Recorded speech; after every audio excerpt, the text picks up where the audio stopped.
I'm Erica Arvold, and this is Richard Warner. And I've got a great question for Erica, a very practical one.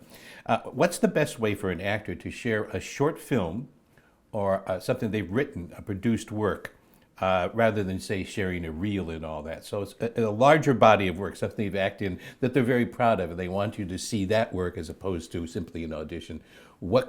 How can they share that without being too pushy? Got it. I love that because an awareness of being too pushy is really important. Absolutely right. And you don't want to, remember that game, spill the beans. You don't want to spill the beans with things. So, I can only speak for myself. Many casting directors have nuances, and they want you to email or they don't want you to email. And I think the first thing to do is to research and get information from, other actors, from resources. Don't call the casting director's office and say, how would they like this? Because that's not good research. That is spilling the beans.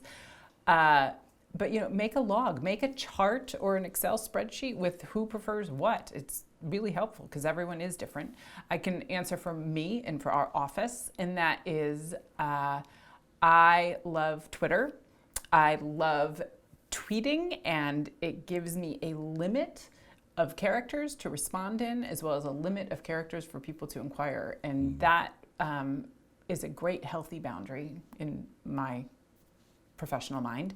So I have something called Feedback Fridays, which is hashtag Feedback Friday. And every Friday you can send me a link to anything, and I will watch it and respond with my thoughts.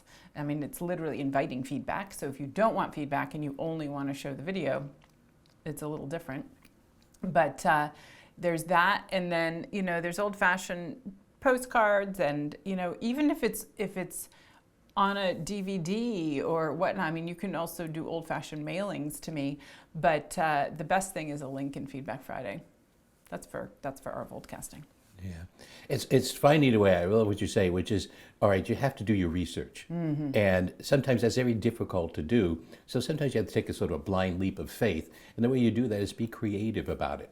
You can be, you can peddle your wares. You can really show this is what I'm so proud of, and find ways of articulating that so that the casting director, a very busy person, will say, I want to take a look at this for some reason. Something that you say in a letter, something that the way you produce a grin on their face that allows them to engage them is your job. Two other ways that have been very successful with me is sometimes there's a thank you note for whatever reason, an audition or just a postcard or just a card saying, hello, I'd love to, don't say I'd love to audition for you. That makes me crazy. But, it's something about, I love this project that I hear is coming to town, or I loved your work on whatever.